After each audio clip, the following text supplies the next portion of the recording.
So, bit of an admission here. My name is Terry, and I'm a recovering radio industry advisor.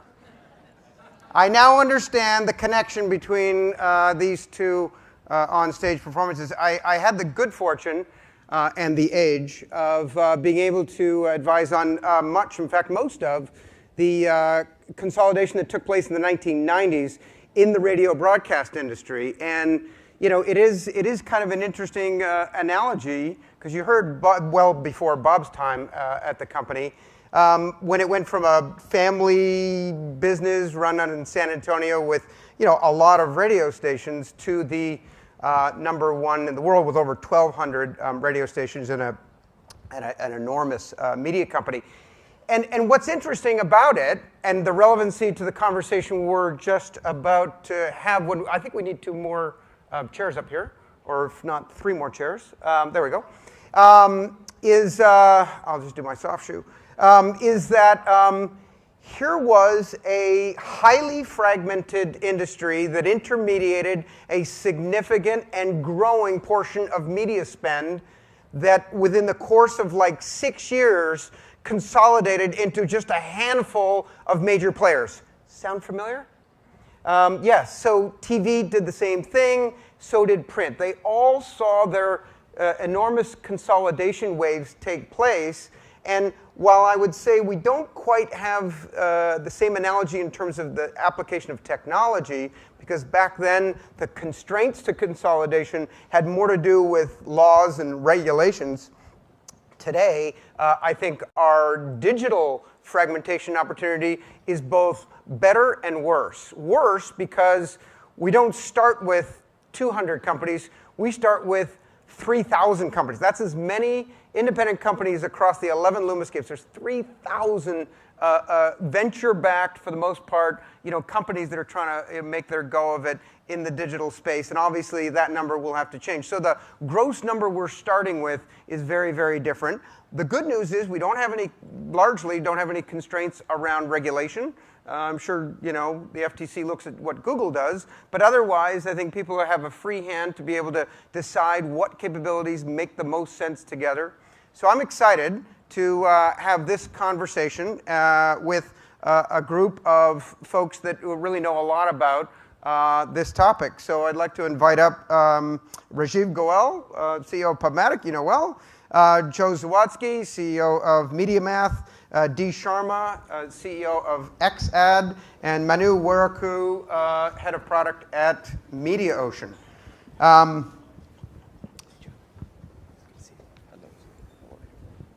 Terrific. How are we doing this? So, I guess, we're going to have a conversation that, and you know what, ultimately here, sure, we're talking about the future of the tech stack, we're talking about consolidation, but ultimately we're trying to answer that question, which is, what keeps you up at night? What scares you the most? Is it A, Ebola, B, ISIS, so far pretty bad, but the scariest one is potentially C, consolidation in advertising. So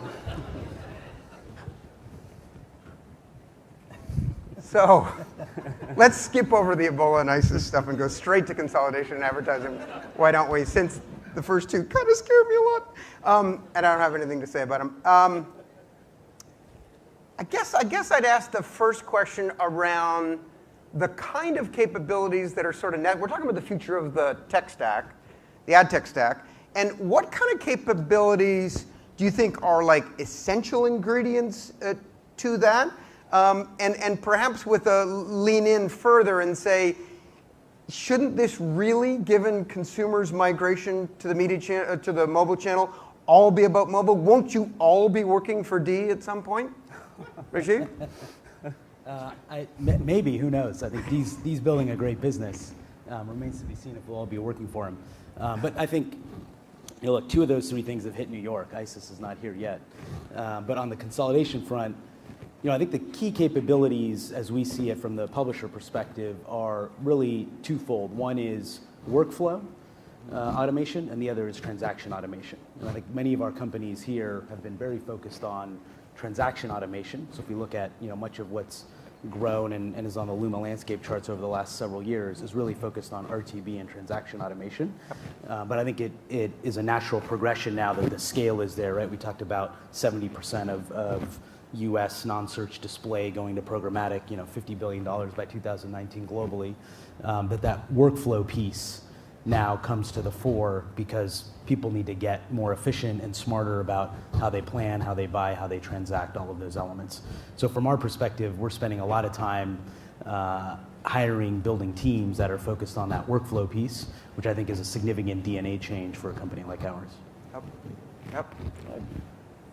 So, I think we're on the buy side, and I think, between the workflow and transaction automation, I think one thing that is often forgotten is the outcomes orientation, right? Is the fact that decisioning and producing, real value for clients is sometimes forgotten in the, in and amongst the sort of ad tech community. It's really about the same dollar being moved through the ecosystem, more efficiently. It's sort of necessary but insufficient, and so. Our sort of North Star is how do you drive outcomes with transparency, with control, because if you solve for that, I think you're ultimately creating sort of a bigger ecosystem, a bigger pie. You're getting dollar reallocations from other places. It sort of makes a little bit of the sort of the near-term energy spent around creating the connective tissue, integrating an ecosystem with software, kind of re-engineering how digital works en masse. If you can drive outcomes and you can keep reinforcing the fact that you are creating value, I think it allows more to be shared with the ecosystem, thing one. And thing two, ultimately, I think really transforms how people think about marketing, right? It's really moves from being an inputs-driven focus to an outcomes-driven process, and I think that's where we're taking this whole thing collectively.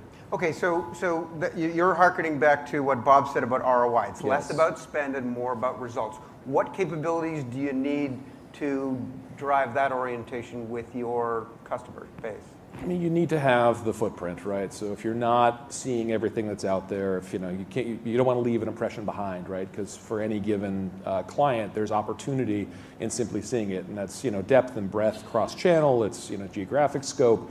It's not it's the little minutia that folks hate that we have to talk about still, the QPS and the plumbing. But with that gives you the opportunity to create value. And then as you start thinking about optimization and machine learning and algorithmic sophistication, where you're really taking advantage of the fact that you have these very granular impression opportunities and you're able to understand and gather insight about what that impression is worth to each of your underlying clients, each of the underlying advertisers, for a whole diverse set of increasingly sophisticated goals. Right, where we're moving away from clicks and likes and reach, and really focused on how do we connect this ecosystem, right, such that at the touch of a button it reorients around outcomes, right? It reorients around moving product off the shelf. And if we get to that sort of end state, and that end state is like what clients are doing today, that's the wonderful part, again, I think it really fundamentally changes what we're doing from something that's about the technology and it's about how to make digital work, and really changes how marketing works. And again, I remain 15 years in, extremely passionate about where this whole thing is going, but that is, I think, what you need, right? You got to be able to show how you translate, the goal directly into the world in real time. Manu, you guys have a different configuration of capabilities. How do you think about maximizing value? Well, I mean, I think that the agency is thinking about that, right? At the end of the day, we are technology providers, and we have to help them bring the best set of technologies together to be able to execute on behalf of different customer, different outcomes, right? The outcome is not consistent all the time. The notion of ROI, it's not one metric. ROI is different at different points for different clients. So when we think about the technology stack for agencies are using, it is about thinking about the plumbing and the minutia of that a lot more. Historically, a lot of the technical stacks for buying have been siloed, whether it's between television and digital or even within digital.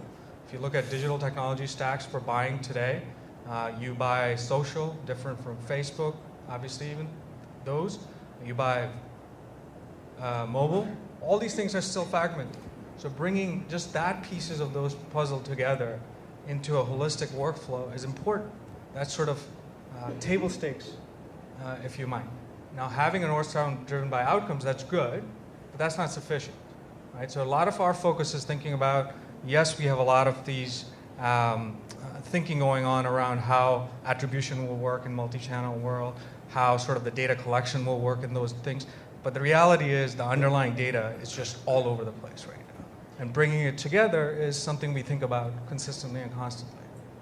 So the cross-screen capability, given the fragmentation of the way media is consumed and people spend their time, is pretty clear. You guys are starting in mobile. How important is it that you connect back to the other channels? So let me first talk about just the ROI with mobile, because I think Bob talked a lot about that, and I just want to make a quick point. The whole ad stack is pretty complicated. And the problem is you can't tell what the customer really wants if you talk to all these layers of the stack on agencies, clients, and all that. So one of the experiments we did, which was very successful, which is talks about mobile and the ROI, we actually fenced the Stanford University's computer science department, and we ran ads saying, do you want to work in big data? And if you do, apply here. For $800 spent, we got multiple resumes and we hired 2 Stanford PhDs. That is an ROI that we could actually measure. And so to me, like a vertical stack is a lot of value if the whole end-to-end measurement is actually available and you can actually trace it all the way through. In that realm, were we capturing them on their desktops? No, actually we weren't. We were doing a pure silo mobile-only play, mobile and tablet play. I think XAD, we're mobile, 100% mobile focused. A lot of conversation lately is happening where people go and where they check in or where they use an app is a signal of where they've been. Can that be used back into the desktop world? And we're experimenting with ideas like, hey, you went to Macy's.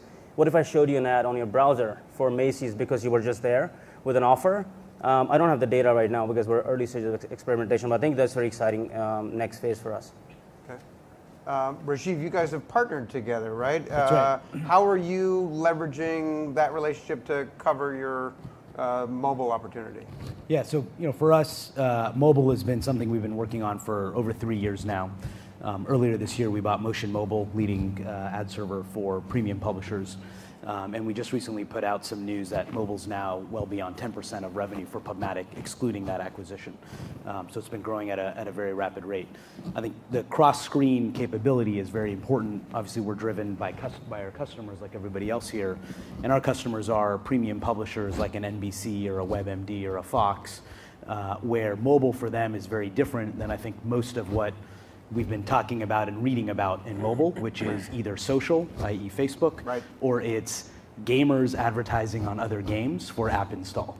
And that neither of those businesses exist for the premium publisher, for the Comscore top 500, minus maybe a dozen or 20 publishers. So for us, the focus is really on how do we drive a premium branded advertising opportunity inside of those mobile web and mobile application environments.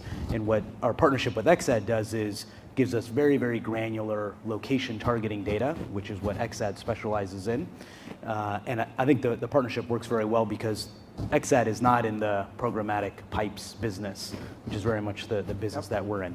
So we're able to leverage their location-specific data and apply that across all of the inventory that we manage and create significant scale and opportunity for advertisers. Okay, so there's an example of partnership to leverage another channel. Joe, you just made an acquisition. How have you approached, and it was largely mobile native / social in nature. Why did you feel you needed to own it? Why couldn't you just partner?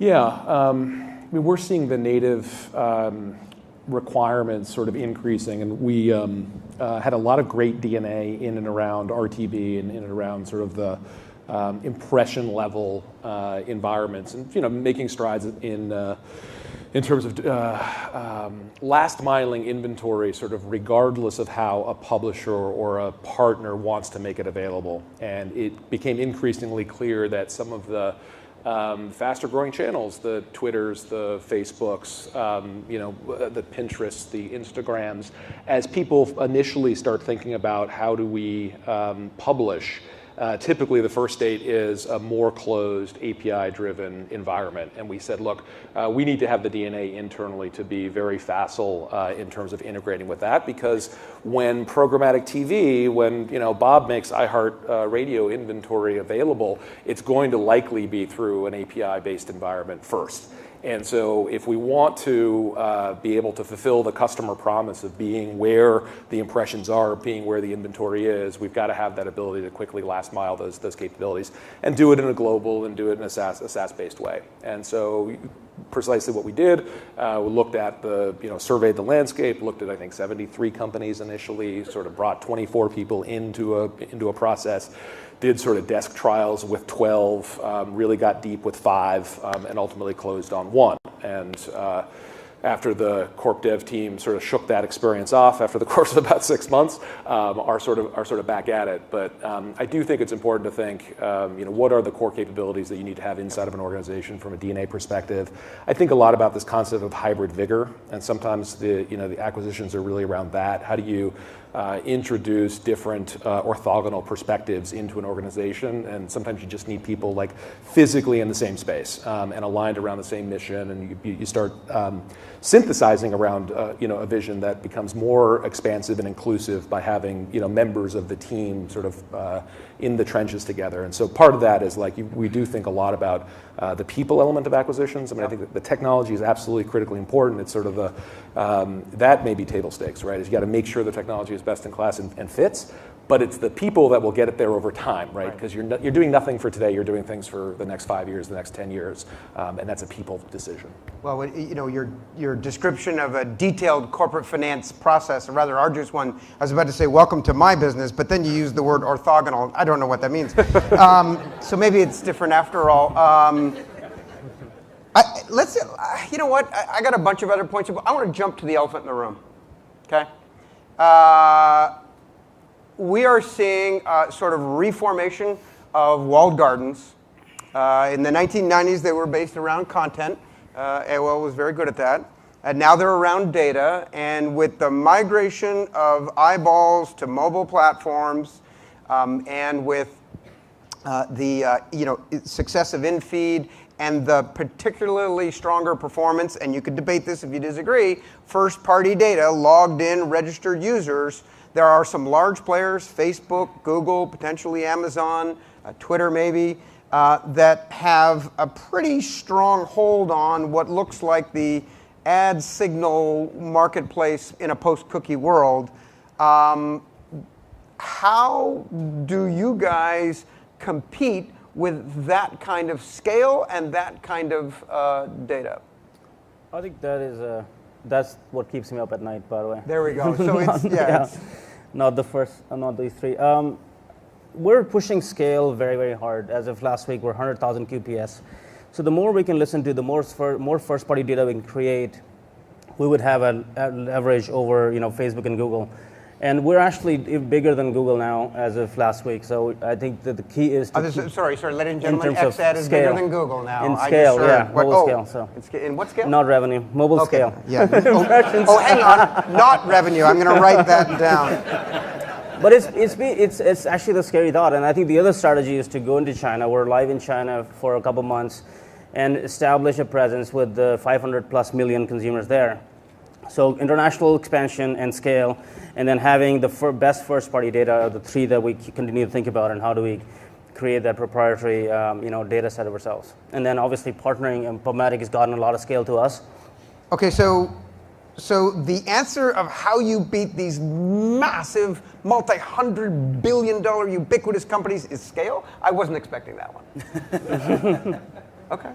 So from my perspective, I think the future you're describing is medium to high likelihood potential outcome, and I'm actually very excited about it because it fits in very well with how PubMatic is positioned. Okay. And specifically that is, we're not an advertiser-focused business. If you're a publisher out there, what do you want? You want access to Facebook's data and monetization, Google's data and monetization, Twitter's data and monetization, AOL, et cetera, right? So you want to know that your inventory can get tagged with their data, and if they can monetize it at a higher price, great. You want to have that discovery possibility and then that monetization. And that's exactly the premise of PubMatic, which is how do we help publishers drive that value across all of these You're ecosystems. agnostic. We're agnostic. So we offer today monetization from Google to our publishers. With our native release coming later this quarter, we will offer monetization from Facebook. Twitter's on the roadmap down the road. AOL's already in the picture. Yahoo is on the roadmap as well. So the extent to which there are half a dozen or 10 of these walled gardens, it really only makes our value proposition to the publisher, which is a software platform to help them drive their business forward, all the more compelling. More compelling. Okay, good. Similar to PubMatic from the agency side, right? That we provide buying platforms across the board, television, radio, and of course digital as well. And the digital covers pretty much any kind of inventory you want to buy across obviously all these walled gardens. I think the key point for us is, and what our clients want from us is, provide that agnostic platform that can function with any walled garden in this case, or any really data audience provider that's out there, because no advertiser is going to want to put all their eggs in that one basket or one garden, and no agency is willing to do that. So at the end of the day, I think the marketer on the other side is going to want an ability to access all these. And I don't know that even with the size that Google or Facebook, they still want a lot of money, right? And I think they want to keep growing. So they're going to chase the money, regardless of where it's coming from. Okay. All right, so you guys have all had fairly unified answers. For more diversity, I want to go to the one non-Indian participant around our panel. Joe? Surprise! Terry, we only had you here for affirmative action reasons. I know. You know you're an endangered species. I'm well right? aware. Yeah. Anchored by two Canadians, actually. It's wonderful. Yeah, It's really nice to see, yeah. right? It's a Commonwealth. You know, look, I often find when talk to Rajeev, like we think about the world similarly, albeit from the opposite side, sides of the coin, right? Similar proposition to clients and marketers who are thinking about how do we navigate in this environment. The challenge is there is a temptation for the local optimization on economics to say, hey, can a Facebook or a Google going more closed, right? Mm-hmm. And I think we are thinking a lot about how do we make sure that ultimately, even if it's a near-term moment in time, we get past that into true openness.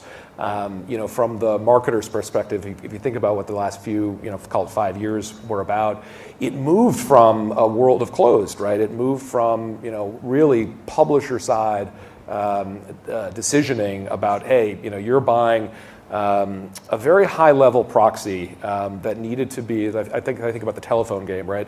A good marketer really understands with great nuance their customer and their prospect and exactly how they want to communicate with them.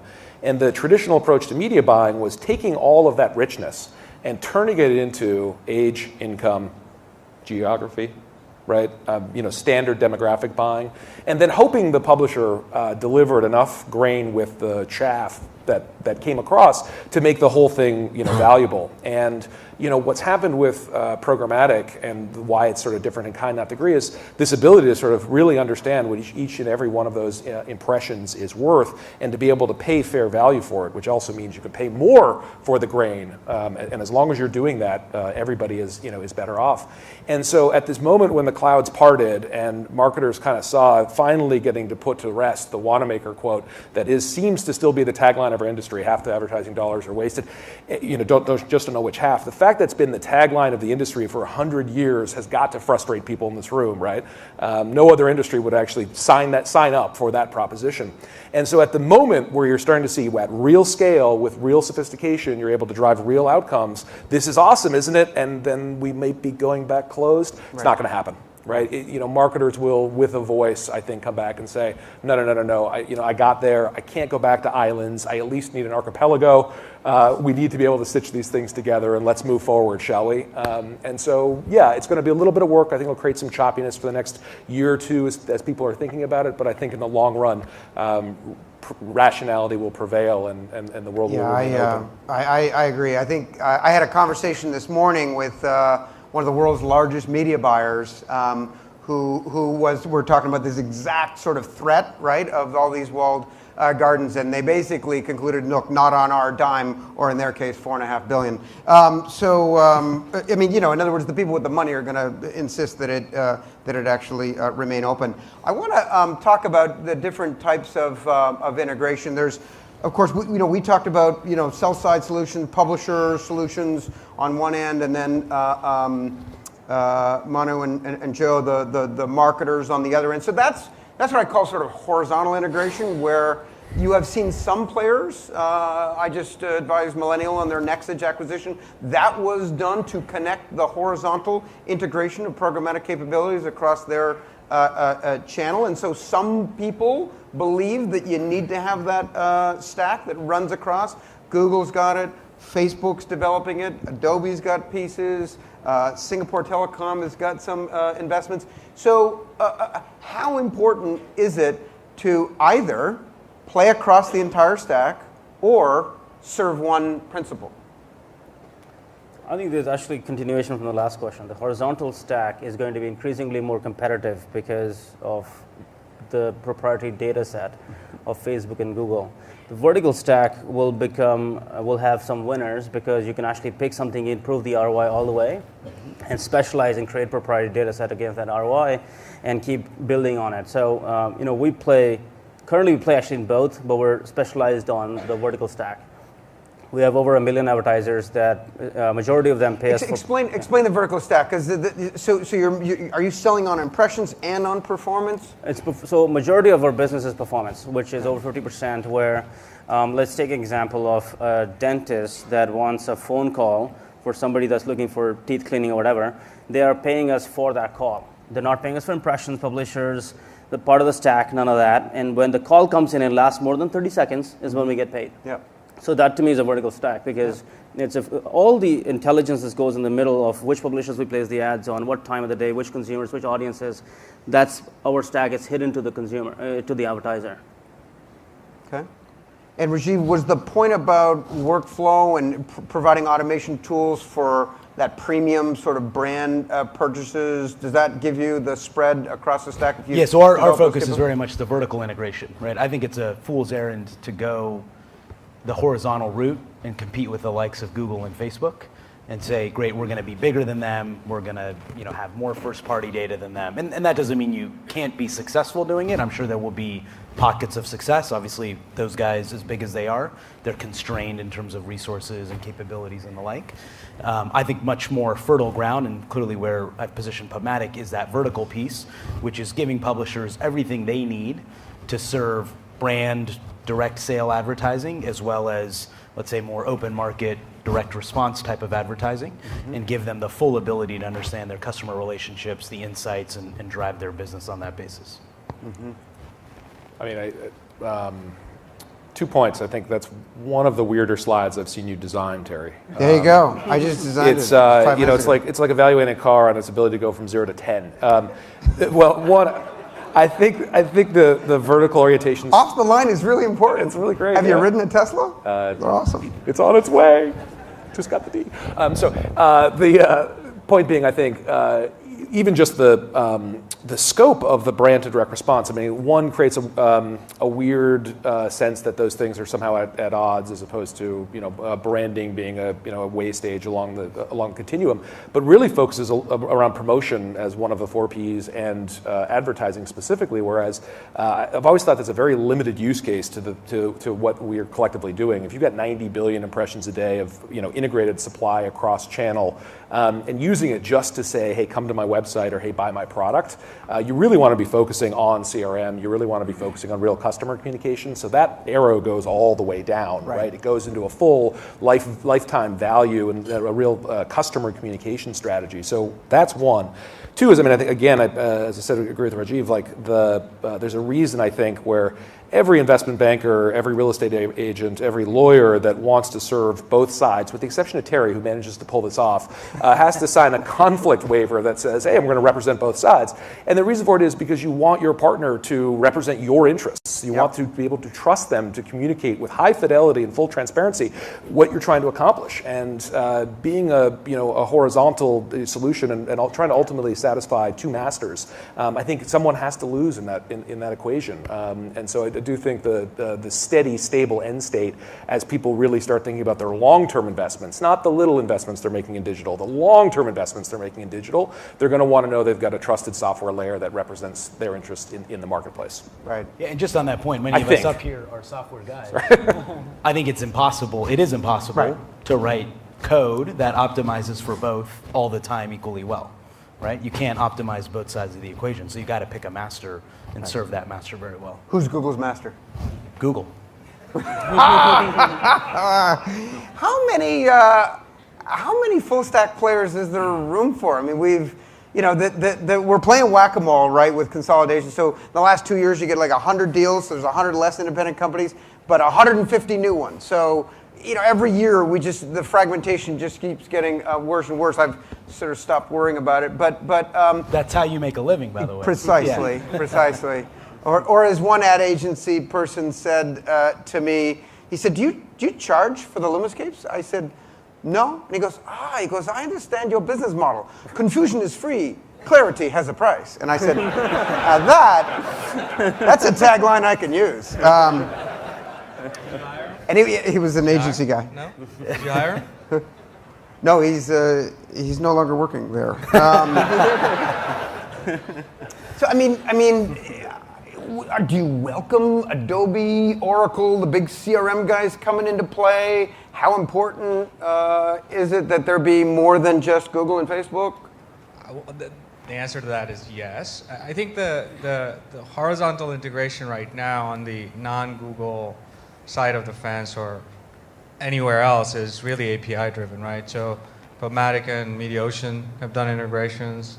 A lot of supply and demand side platforms have done integration. Obviously, in RTB, where I think that's shifting to the brand part of it.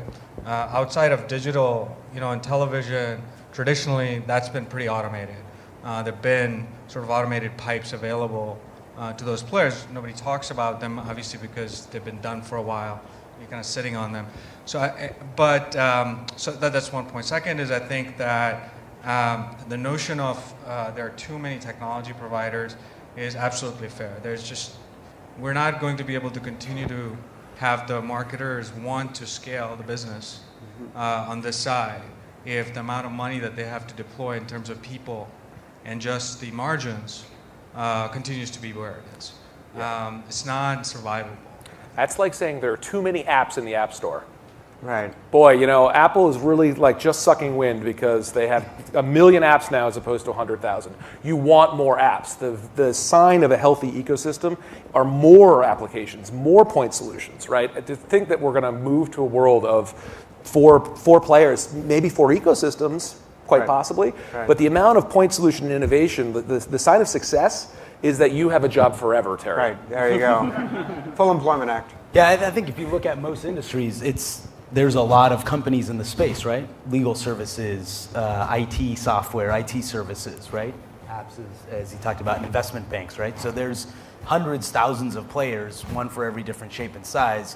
I think there's this consistent fallacy in this industry of, hey, there's got to be 3 guys. I think that's BS. Right. I think it's not just 3 versus 3,600. But if you don't want the complexity, then just don't use the service provider. So if it's not worth the tax it's costing you to run your business, then skip it. If you had to deal with all of them with PowerPoint and Excel and emails, absolutely. Right. But that's not where this industry is going. That's the reason for, technology. I got a quick question about how low the bottom of that arrow goes on direct response. If I were to talk to an Alibaba or a Rakuten, these are 2 large Asian conglomerates that have succeeded massively by being able to integrate the ad stack, the purchase funnel, to commerce itself. And they're doing enormous amounts of volume by learning from targeting and identification of likely consumers in the advertising stack through to and including the actual purchase. And they're getting paid on the way down and at the bottom of the funnel. So it's obviously a wonderful thing. You saw the market caps. It feels to me like mobile is introducing a channel that truly will best be able to deliver on this connectivity through to the bottom. How many of you guys are going to be participating in that, and how important do you think that is going to be to your core business? So I mean, I guess we'll that start is our with you. business. But I think that the vertical innovations are happening really, really dramatically, and I think the data that mobile is producing is a huge, huge opportunity. And I actually agree with Joe's comments and your comments on there will be a lot of providers, there will be a lot of vertical, applications. The examples are like you can't do e-commerce on everything, right? 97% of the business is still offline, like buying cars and going to Macy's and et cetera, et cetera. Retail. Retail, it's huge, and it's trillions of dollars globally. And mobile provides a way to measure that. And XAds innovated a few things called visitation lift. We can measure how many people go to a store a given day, and with advertising, how many more people went to the store, so we can tell you what the delta is, and we'll tell you how many more people came in. We're super excited about Apple Pay, super excited about beacons. The more measurement that comes into the ecosystem at the retail, the whole dollars will actually get measured at the end, and then the companies won't look like the public companies today because they would look more like Alibaba's of the world. Right. And I think we're 18 months or less away, actually. We're not that far off. We're going to move away from proxies then? I think we're moving away from proxies. That's what Bob said. We're moving away from proxies. I think the mobile is almost the last mile, like Google. Yeah. And there's all these other media that gets eventually people to the last mile. What we need is a measurement solution across the board. But as a mobile company, we think the last mile is getting a lot more measurable now. Is this scary for publishers, Rajeev, because they were born and raised on the proxy, and now we're talking about very explicit performance parameters? Is that scary, or you just heard a massive publisher say we welcome it? I think for most publishers, a higher degree of focus on first-party data will allow them to tip the balance of scale back in their favor. So I think it almost moves them back to, in a good way, where they were 15 years ago, where they had a lot more control over the conversation because they brought those data assets to the table. The way I look at this is like AdWords. When you bid on keywords, every keyword has a different value based on need. Mm-hmm. Today, the publisher ecosystem is built on brand, not value, and people aren't bidding on that brand. So as it becomes more programmatic and people start bidding and trying to find value for that publisher, you will see the bidding will take the price to the right value. And it's happening. And I love what Bob was saying. We welcome it. Remember, sharing is caring. Sharing is caring. You heard it here, as long as marketers folks. are paying for value, everybody's better off. Right. So a while back, I made a comment about the ecosystem being sort of looking to see like three waves of activities where you had scaled companies that were either addressing the public markets or in these turbulent public market times, late stage private capital, so getting stocking up the coffers, if you will. Then there would likely be a wave, and these would be overlapping, of what I call fill-in M&A, where technologies that you need, different channels. It's basically aggregating more capabilities, different geographies in some cases. And then finally a third wave of the ultimate sort of Game of Thrones, which is the consolidation when we're talking now about the ecosystems of the platforms. How many can you actually have? I guess I'd ask the question in the sense of, you guys are all growth companies which probably for a good part of your life were considered takeover targets. And now, probably because of the relative lack of consolidation that's happened in the industry to date and your own success, you have scaled and you are now in a position to be consolidators of your own, exercising and utilizing, as we all should, M&A, right? To build these capabilities. How do you guys see yourselves across these three waves? I mean, Joe, you just did a deal, so. Yeah, hopefully another one announced next week. I mean, yeah, no question about it. I mean, it's pretty straightforward when you know what you're trying to accomplish. If you're again, drive outcomes.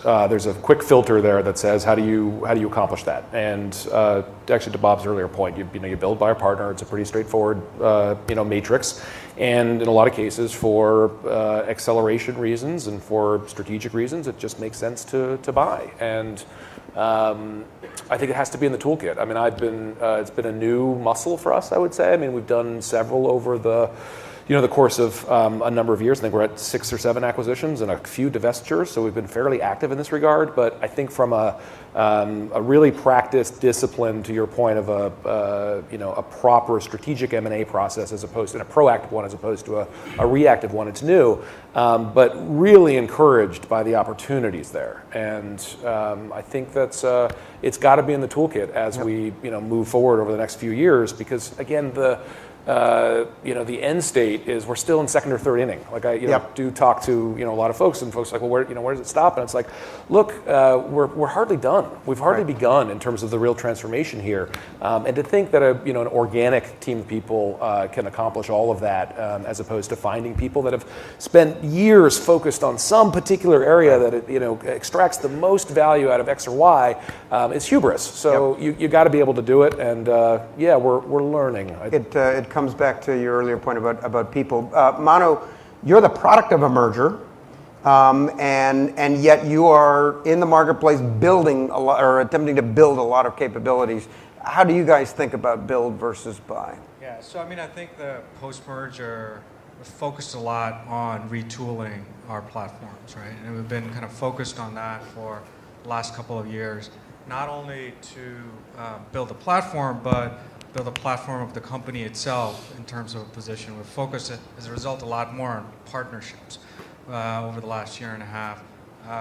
Historically, the company has had not necessarily the best open reputation, right? The historical companies that we had. MediaOcean, on the other hand, has been focused on creating a Connect program. We have inventory partners everywhere. We have technology partnerships a lot. So it's been a focus. But on the back, we have been sort of looking at what does it make sense for us to acquire.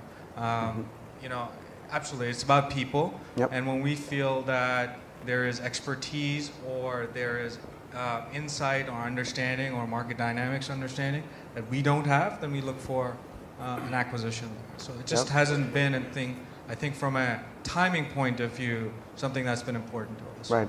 Rajeev, you a buyer? You bought. Yeah. So in fact, I saw our corp dev head yawning in the back. I'm going to assume that's because she's so busy evaluating lots of different deals. She's very good, actually. So we've been, I would say, a fairly acquisitive company. We bought 3 things in the last 3 years, so we're doing about 1 a year. We're constantly evaluating probably 3 to 5 different opportunities. Really, there's 2 or 3 things that we look for. One is either something that helps us get to scale in a new geography. Okay. So going out into different parts of the world. And then the second is really around technology acceleration, but we would only do that when it's important DNA that we want to add. So really just echoing Joe's point earlier, if it's pure tech, then we would just look to partner. But really, if there's something where we say, okay, we need to get much smarter and much better at XYZ, and we don't have 3 years to learn it ourselves, we're better off bringing that DNA in, and then M&A is a great way for us to go. I think as well, the other thing I would say is, the lines here on this slide, I think are pretty blurry in the sense that, 10 or 15 years ago, we probably would have all been public, given our scale, and I think many of us could be public today and have chosen for a variety of reasons to be or not to be. Yep. Dee, you just took down a massive financing. You going to put that to work? We're evaluating a lot of companies. I think the space is in flux. Like programmatic is growing really fast. The whole conference is about that. I think we want to see how it turns out before we put our money to a few companies. Okay. I mean, I could see the combination of, having mobile location, getting this sort of buy-side, billing and media workflow, having buy-side technology and sell-side technology. Ladies and gentlemen, introducing X-Ocean MediaMatic. Can we just I was gonna since programmatic is the new normal, I was gonna just do a deal real-time right auction? here, Yeah. like just start negotiating. Forget about two sides of the deal. But you said you would never go to the buy. You said you'd never go to. So I don't know if that's going to work. Maybe we could listen. We'll go backstage. We'll try and work something out. In the meantime, there's one thing that I learned out of all of this, and that is, I got to get back to work. I'm going to be busy. Please help me thank the panel for a great discussion.